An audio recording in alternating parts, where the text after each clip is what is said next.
हरबंश नागोके का अभिवादन स्वीकार करिए।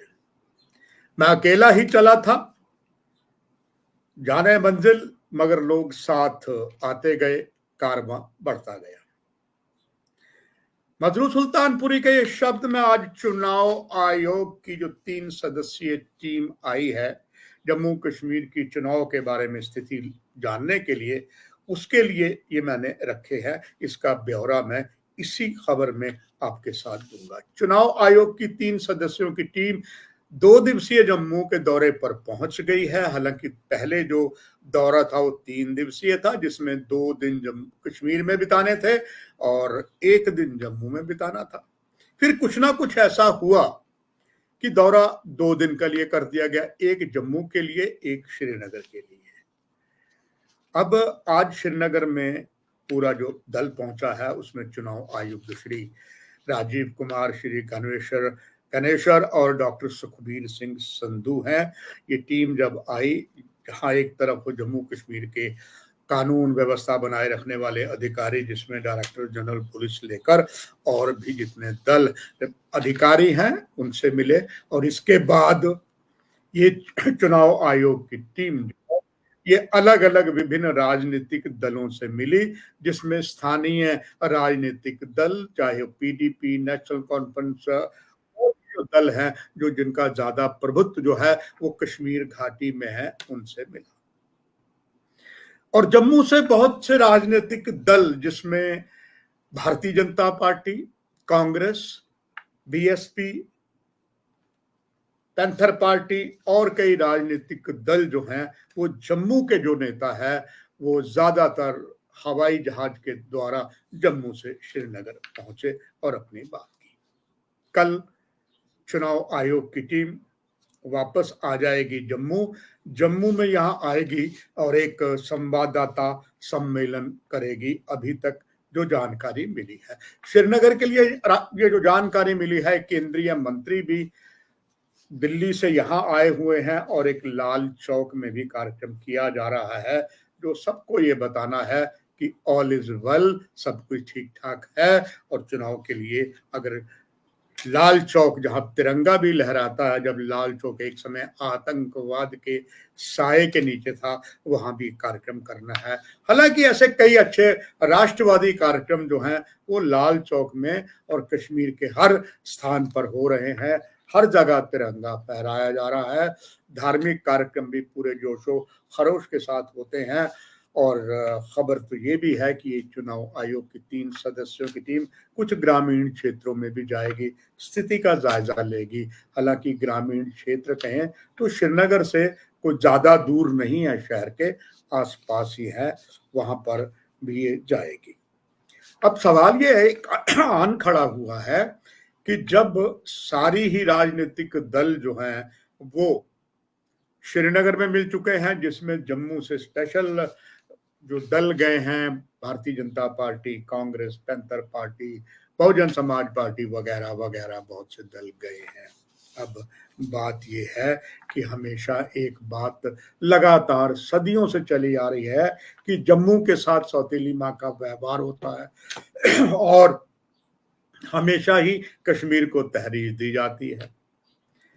अपने 3.5 दशक की पत्रकारिता में मैंने लगातार ये देखा है। मुझे वो दिन भी याद है जब भारत के प्रधानमंत्री, अब स्वर्गीय अटल जी प्रधानमंत्री बनने के बाद आए थे और उनको हमेशा वो कहते थे कि जम्मू के साथ सौतेली माँ का व्यवहार होता है। भारतीय जनता पार्टी वाले तो लगातार कहते ही हैं, जब हम सत्ता में आए हमारी पहली तहरीर जो है वो जम्मू में, मगर जब प्रधानमंत्री के रूप में आए तब जम्मू कश्मीर की कमान जो है मुफ्ती मोहम्मद सईद के साथ थी और उनके साथ कांग्रेस का साथ था।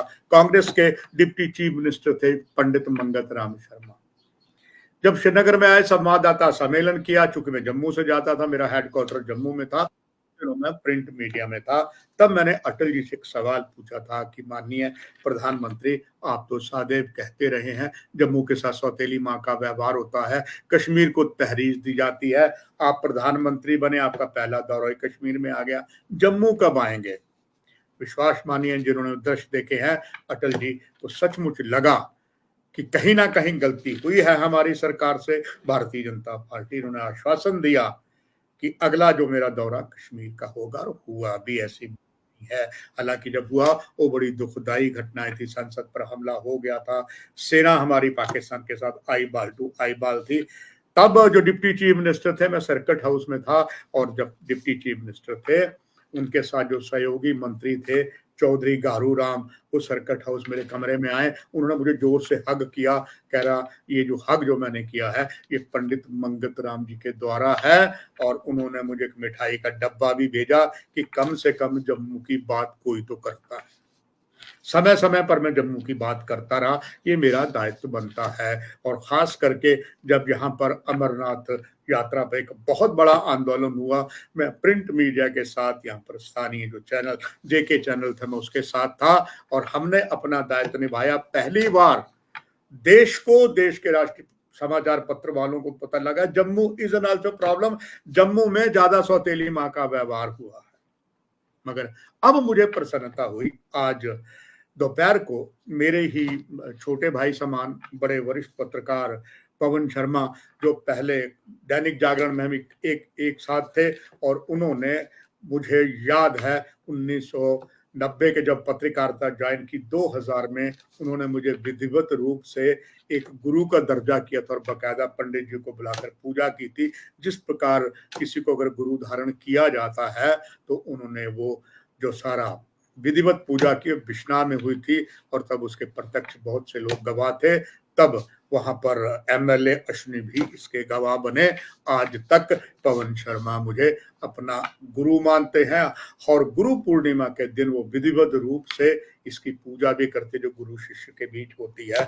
मुझे बड़ा ही सुकून मिला, जो मैंने मदरू सुल्तानपुरी का आपको शब्द बोले कि मैं अकेला ही चला था जाने मंजिल, मगर लोग साथ आते गए, कारवां बड़ा बढ़ता गया। मुझे खुशी है कि अब जम्मू की बात करने वाले हमारे बहुत से पत्रकार हैं, और आज पवन शर्मा ने जो दिल को छू देने वाली एक बात कही, और उन्होंने आजकल एक नया जो उन्होंने चैनल बनाया है द न्यूज रूम 24 आवाज, बहुत देर तक वो टीवी 18 में रहे, और इसके बाद कुछ समय पंजाब केसरी में भी रहे।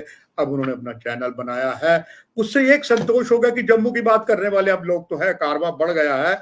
उन्होंने एक आज कार्यक्रम बनाया जम्मू खड्डो खड्ड, यानी कि उन्होंने ये खड्डो खड्ड जो शब्द है ये बड़े जाने माने हाई कोर्ट के वकील श्री शेख शकील का है, जिन्होंने कह लीजिए कि सरकार का बिल्कुल पर्दाफाश, और बड़े बड़े मंत्रियों का, फॉर्मर मंत्रियों का, जिसमें डिप्टी चीफ मिनिस्टर भी हैं, स्पीकर भी हैं, उनका पर्दाफाश किया है। उनके कुकर्मों को, उनके भ्रष्टाचारी को बिल्कुल सामने लाया है, और आरटीए के जाने माने प्रवक्ता है। ना जाने ऐसे उन्होंने किए, बहुत से केस किए हैं, और उनका एक तकिया कलाम है जम्मू खड्डो खड्ड, यानी कि खड्डे ही खड्डे हैं, और सचमुच जम्मू में खड्डे ही खड्डे हैं। मुझे बड़ा संतोष मिला, पवन शर्मा ने इसी बात को लेकर कहा कि जब श्रीनगर ही सब कुछ कर रहा है चुनाव आयोग के, जम्मू के नेता भी श्रीनगर चले गए, इनसे कोई ये तो पूछ सकता है। जब हम पूछे तो जनता भी जनार्दन पूछेगी कि आप जम्मू के जो वरिष्ठ नेता हैं, जो जम्मू जम्मू करते हैं, वो क्यों गए श्रीनगर में? क्या यहाँ चुनाव आयोग नहीं आना था? या कश्मीर की कुछ खूबसूरत ऐसी हवाएं हैं, कुछ और चीजें हैं, यहाँ से उन्हें हवाई जहाज से जाना पड़ा? वैसे भी आजकल कुछ चिंता की ज्यादा बात नहीं है, भाजपा के पास बहुत फंड है, और अभी जानकारी मिलनी है ये अपने खर्चे से गए या भारतीय जनता पार्टी ने बाइयर के टिकट दिए। बहुत से नेता सारे ही चले गए हैं, पर माना कि नेशनल कॉन्फ्रेंस, पीडीपी, दूसरे राजनीतिक दल जो है वो श्रीनगर के हैं, श्रीनगर रहना चाहिए। अब बसपा से कोई पूछे, आप वहां चले गए, आपका तो वोट प्रतिशत ना के बराबर है, आप भी श्रीनगर चले गए। चलिए इसी बहाने आप धरती का स्वर्ग कहे जाने वाले कश्मीर तो देख लेंगे, मगर कश्मीर में अभी भी गर्मी है, चाहे बरसात हो गई है।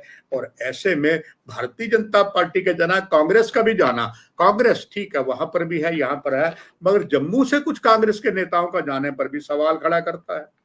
कांग्रेस का तो वहां पर भी आधार है, नेशनल कॉन्फ्रेंस का है, भाजपा का सच्ची बात है इतना आधार नहीं है। और भाजपा का कश्मीर घाटी में आधार होता तो पिछली लोकसभा सीट के 3 जो कश्मीर घाटी की लोकसभा की सीट अपना उम्मीदवार तो खड़ा करते। आपको यहाँ से क्या जरूरत थी जाने की? यानी कि आप कल चुनाव आयोग क्या करेगा, प्रेस कॉन्फ्रेंस करेगा। किसको करेगा, सब कुछ तो श्रीनगर बोल आए। तो ये बात सुकून मिलती है कि अब वो दिन लद गए जब ये नेता अपनी मर्जी करेंगे। अब जिस तरीके से न्यूज रूम 24 आवाज, पवन शर्मा ने आवाज उठाई है, प्रजातंत्र के चौथे प्रहरी के नाते मैंने भी आवाज उठाई है, ये आवाज लगातार बढ़ेगी, क्योंकि जब एक अकेला चलता जाने मंजिल, मगर लोग पत्रकार जुड़ते रहते हैं और जम्मू की बात खुलकर होगी, और उसमें जो भी जम्मू के साथ सौतेली माँ का व्यवहार करेगा वो प्रजातंत्र के चौथे प्रहरी के टारगेट पर होगा। अपना तो उद्देश्य वही है, ना काहू से दोस्ती ना काहू से बैर, मगर प्रजातंत्र के चौथे प्रहरी से हमने पूछ लिया, अब जनता जनार्दन भी पूछेगी। बस दर्शकों, इस कार्यक्रम में इतना ही। नमस्कार।